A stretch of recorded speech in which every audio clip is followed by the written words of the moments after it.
Soki baformation nyonso minene oyo topetelaka tolo na mikili nyonso na mabele ezalaka basé na éducation scolaire, boyeba kaka ki bato oyo ngai na kopresente bino na mokanda oyo ezali ata na moko te kati na bango oyo basala bakelasi ya minene. John wana meika ayebisaka ngai mokolo moko ete mwa ndambu ya mayele ya kelasi oyo azali na yango azwaka yango lolenge moko ndenge locomotive ya train ezwaka mai na yango ntango ekomaka kotambola deja na bavitese ya likolo. Posa na ngai ezali komarginalize éducation scolaire te, kasi nakoyebisa bino ke mutu lokola Henry Ford asalaka jamais école secondaire, collège kutu koloba te, mais par là nalingi mingi ko faire comprendre bino na conviction nyonso ke bato nyonso bametrizaka sekele ya Mr. Carnegie pe basalelaka yango bakomaka na bomengo ebele pe bakomaka très important na société na bango. Bato wana pe baimpozaka bavi na bango banzela oyo bango balingaka kotambola malgré batanga penza te. Kaka na tango ozali kotanga to pe kolanda audio ya mokanda oyo ekokoma na ngonga moko oyo sekele wana ekomilakisa epai na yo, ekomimonisa polele pe clair na bongo na yo. Eloko wana ekosalama na tango oyo bongo pe molimo na yo ekokoma prêt mpo na sekele wana. Ata soki ekomimonisa deja na ebandeli ya mokanda to pe kaka na fei ya suka ya mokanda oyo, na ngonga wana oyeba na kopema mozindo pe kozwa ata mwa kopo moko ya masanga mpo na kocelebre moko ya bambongo wana oyo ezali na impact monene mpo na vi na yo. Bozala sur ke oyo bokoyoka awa ezali ya solo pe esalema lolenge wana. Na fonde eloko te, oyo nasali ezali kaka kokangisa ba histoire wana na ntina ya kolakisa bino ba fait oyo ezali universel oyo a partir ya bososoli na yango bokoyekola nini oyo bokoki koatteindre na bavi na bino pe lolenge nini bokoki kozwela yango. Boyeba ke tango bokokoma pre ya kososola formule ya Mr. Carnegie bokozala deja na ndambo ya sekele wana ya liboso kati na bino. E na tango wana ekozalela bino lisusu pasi penza te mpona kodetekte ndambo oyo ya mibale tango yango ekomimonisa na milimo na bino. Ba evre nyonso pe ba exploit tout oyo ezali na mokili oyo ebandeli na yango ewutaka nano na ide. Ibobo boyoki penza malamu. Likanisi elataka nzoto. Se manifestaka makasi na nguya nyonso, surtout soki likanisi wana ebimi na clarité na détermination nyonso pe na posa ya makasi ya kolinga korealize likanisi wana. Likanisi oyo ekoki kozala tango mosusu koluka bomengo to pe kozwa kaka bien matériel moko songolo. Eleki bambula ebele wuta occasion epesamelaki Mesi Edouard Barnes akoka kosala expérience pe koconfirme ke eyaka mbala na mbala ke mutu akoka kosenrichir kaka partir ya likanisi moko oyo eyelaki ye. Boyebi wana eyelaki kaka mbala moko boye te na ndoto, kasi azalaki kokangisa yango ndambu étape par étape ti pe abandaki manifeste yango mbala moko na posa ya makasi ya kolinga kokoma collaborateur ya célèbre chercheur na kombo ya Thomas Edison. Posa na ye ya kolinga kokoma collaborateur ya Thomas Edison ezalaki ya makasi. Mutu moko te akokaki kolongola ye yango. Alingaki asalaka na Thomas Edison et non kosalaka mpo na ye. E soki bolandi na bokebi nyonso lolenge nini ye asalaki mpo na kokokisa posa na ye wana, boko comprendre à partir na yango les 13 principes de base ya kokolisela bomengo. Tango posa wana to tango idée générique na yango ekomelaki ye na bongo, azalaki nano même pas na position ya malamu mpo na posa ya modele wana. ezalaki na badifficulté majeure mibale oyo ezalaki kotungisa ye. Ya liboso, kozanga koyeba nano ye moko Thomas Arthur Edison. E ya mibale, kozanga mpe lisusu mbongo ya transport mpona kokóma ti na Orange, New Jersey, bisika kompani ya Thomas Arthur Edison ezalaka. Badifficulté mibale wana elingaki kozala raison to facteur monene po ete mingi ya bato na mokili oyo baabandone posa wana. Kasi lokola ezalaki posa oyo eutaki penza kati na ye e azalaki déterminé ya koafronte badifficulté nyonso ekokaki kokomela ye, abundanaki alukaki ti ayaki kozwa mokano ya kofronde na train mpona koluka kokóma na East Orange bisika kompani ya Thomas Arthur Edison ezalaki. Tango akomaki kuna, ase présentaki na laboratoire ya Mr. Edison mpe ayebisaki bango ke ye ayei mpona kokota na business ya Mr. Edison. Sur rencontre wana, Mr. Edison alobaka nsima mikolo boye: atelemaka mokolo yango liboso na ngai kaka lokola bato nyonso bayunganaka mpona misala, kasi ye azalaki na eloko moko ya kokomama na elongi mpe na miso na ye oyo elakisaki ngai ke azalaki déterminé mpe prêt ya kobunda mpona kokoka kozwa oyo ye azalaki na yango posa. Na baexpérience nasali bambula ebele na gestion ya bato, nayekoli ke mutu oyo alingaka eloko moko songolo na motema na ye mobimba mpe azalaka prêt ya kosakrifie meme vie na ye mpo na yango, mutu wana suka azwaka oyo ye alukaka.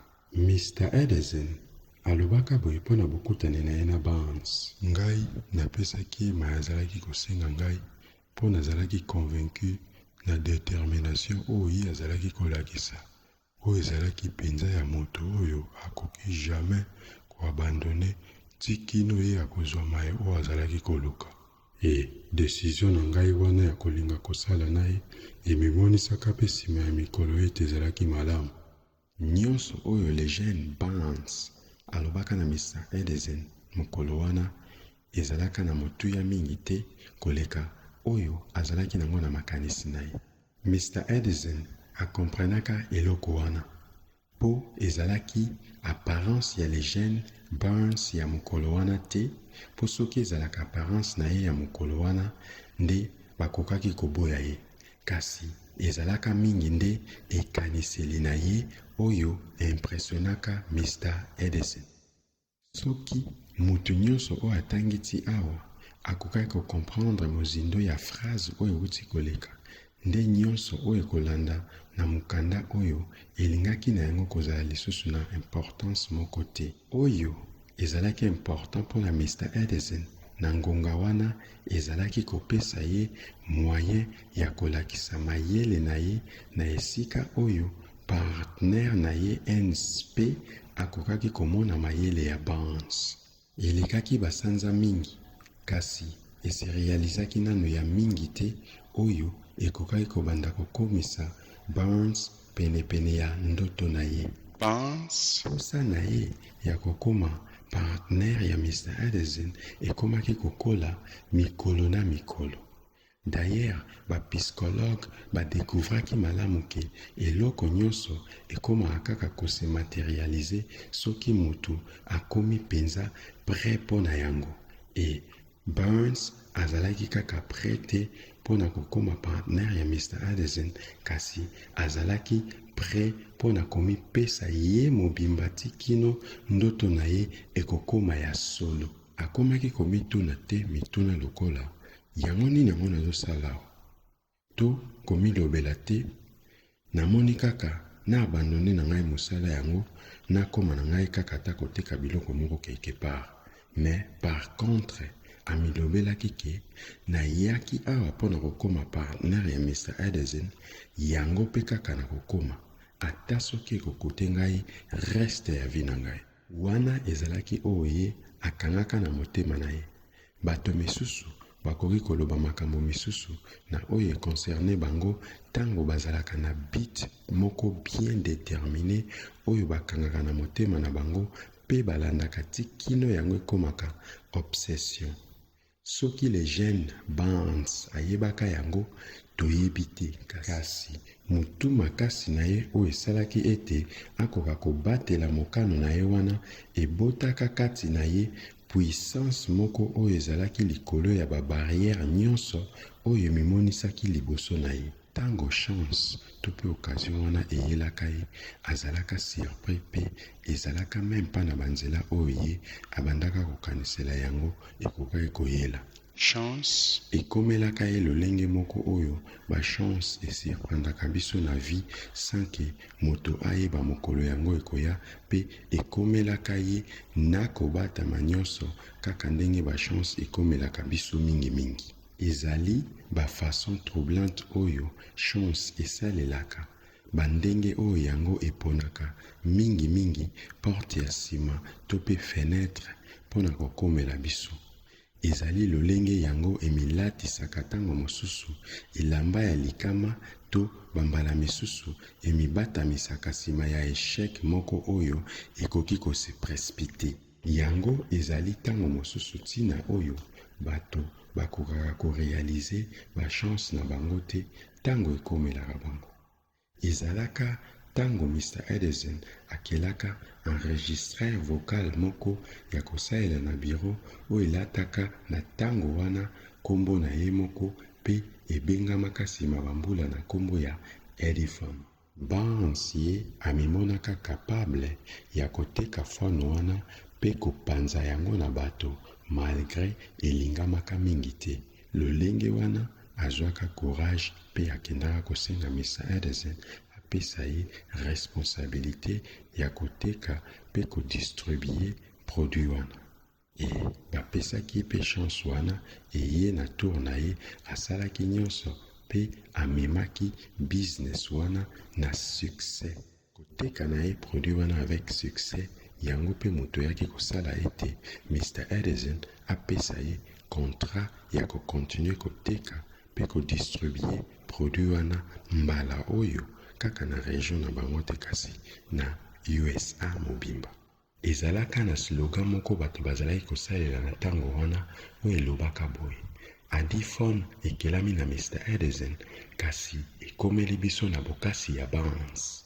Business wana ememelaka Bands kaka bomengo ya mbongo te kasi ya mingi mosusu oyo ezali kolakisa na mokili mobimba ete mutu akoki kokoma mpe na bozwi a partir ya ekaniseli na ye ya bariche. Niveau ya bomengo oyo Bands azwaki na likanisi oyo atiaki na business wana nayebi yango te, kasi ata soki ememelaki ye 2 to 3 millions de dollars nyonso wana ezali insignifiant mpe moke par rapport na bokasi ya koyeba ete mutu azali capable ya kobongola likanisi oyo ezali immatériel na bomengo oyo ezali matériel mpe monene lokola kaka likanisi oyo eboti yango.